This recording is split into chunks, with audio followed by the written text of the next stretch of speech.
to see the homie lose his money. On the other, you're doing shit that's gonna make you lose your money. You're being warned about it multiple times. You're out here bringing out folks who are white supremacists, folks who are talking about race realism, doing crazy stuff. Your clips are showing up in the Senate. You wildin'. You being warned. Hey, I let my nuts hang. I'm real. You guys are bots. Okay, well, guess what? You wanted, you got what you wanted. You're out of the matrix. I'm not celebrating. I don't think it's great. But I think sometimes people got to learn their lessons. You don't want to listen to nobody? Nobody can tell you nothing? Okay. This is what happens. This is what happens.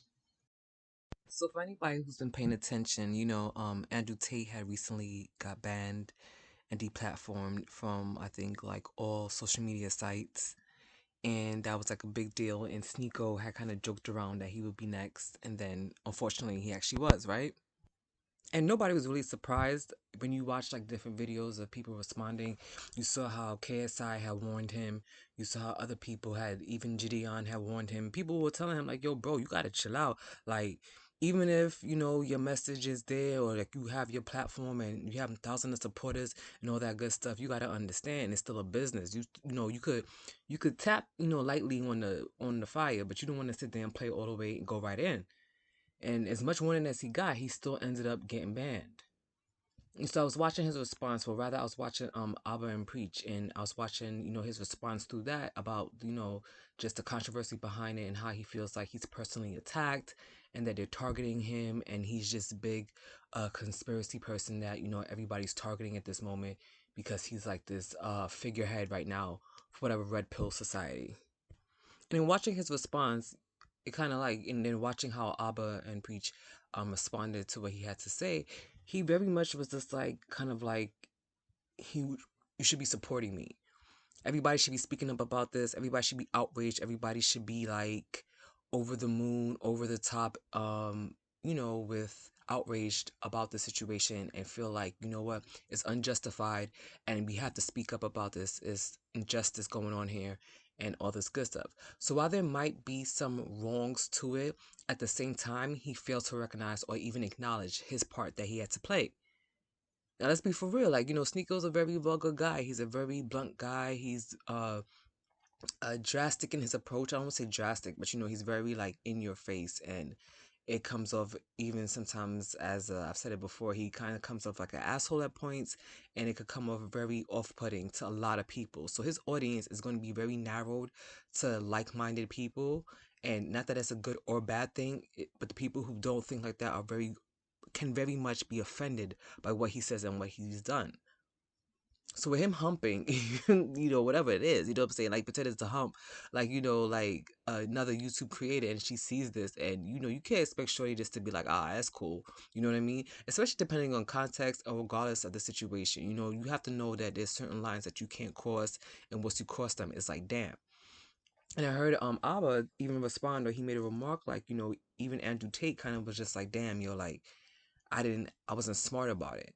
And that's what I was saying before in even my previous episode when I was talking about like academics, and even when I was talking about the alpha community, is that sometimes they do have good messages and there might be a need for this. I get it because there is a lot of emasculation right now within like, the male community and especially the black male community. So I don't knock them preaching, being like, be okay in your manhood. But, there's certain parts of I'm like, can we not work together instead of making it this battle of the sexes? But I don't want to go off too much of that because that's a different tangent, right? At the same moment with Sneako, it was just like he just felt like everybody's making fun of him. Everybody's like making a mockery of the situation. They don't understand how severe this is. Like he's on that watch list. Like they really were trying to target him. And I was just like, and after listening to his response to everything that's happening and feeling like he's being blackballed, it was, and then watching what Appa and Preach had to say, is just like you're really not even understanding that, like, yo, everybody saw this but you. So maybe that's age, because again, like, you know what I mean, I'm a little bit older, so I'm just like, maybe this is just age. And I do like to watch things like, different, like I said, a whole wide array of things, and even people who are younger than me, because you always want to keep an open perspective, because sometimes there are always things that you don't see, and you kind of want to know how the younger, the youth, or however you want to put it, no matter what age, because that could be, when I say that, from 15, whatever age, I still like to just know like the mentality behind it, like how they see the same thing I might be looking at, because different perspectives, it lets you know, like, how are these generations coming up and things of that nature. And it kind of lets you know too, what mentality to meet them on, what range to meet them on, how to meet them on their level, if you will, and not in a degrading way, just on a real natural social kind of aspect kind of way.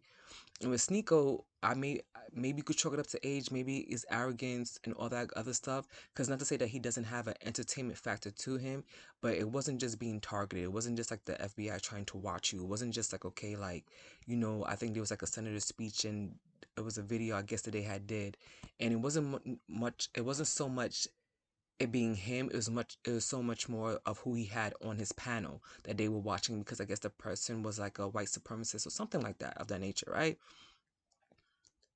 He has to understand that. And I think that he has to understand, like, okay, maybe he has this, you have to step behind and not feel like, you're king, like this godly complex or whatever case may be, and understand, okay, let me take a step back, because now you kind of realize, damn, I kind of fucked up, didn't I? I fucked the bag up. Like, I fucked up. And I think that's the state of mind he's in right now.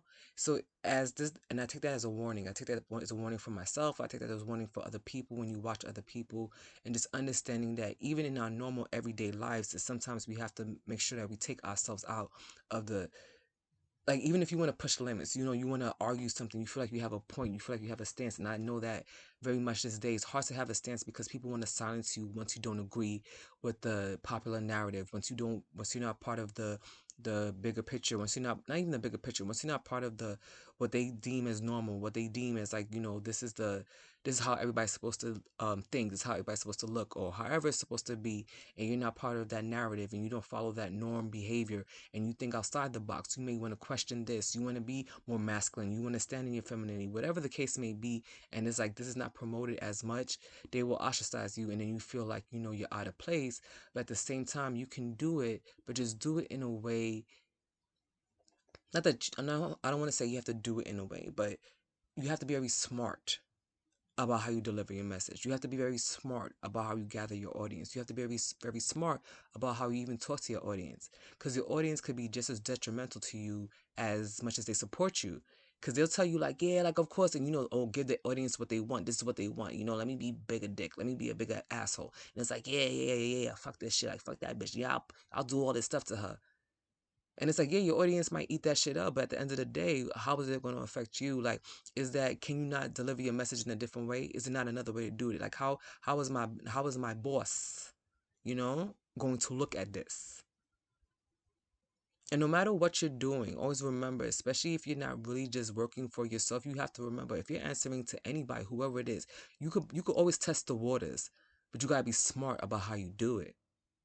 And I think this is a valuable lesson for Sneako, and almost maybe a humbling one at that, because it's just like, I don't think it's set in as yet, like, that he takes responsibility and be like, yo, like, maybe I should do it different, like, this time around. Maybe I should be a little more humble. Maybe I should be a little more, like, not even, you don't even have to be soft, just a little bit more uh in acknowledging that, the part I had to play, and like, listen, I don't feel like it was right. I still have a voice. I still have a platform. I still have people who need to hear or want to hear what I have to say.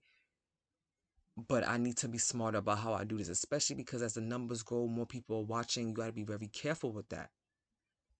So I just kind of want to touch on that a little bit, especially when Alba and Peach were talking about it, because they brought up a lot of great points, and I'll definitely put that in the description for their video, which, I mean, I'm sure anybody knows them better than me if you're listening.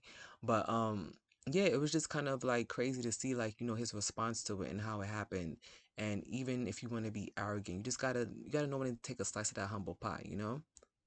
But until next time, I thank you for listening.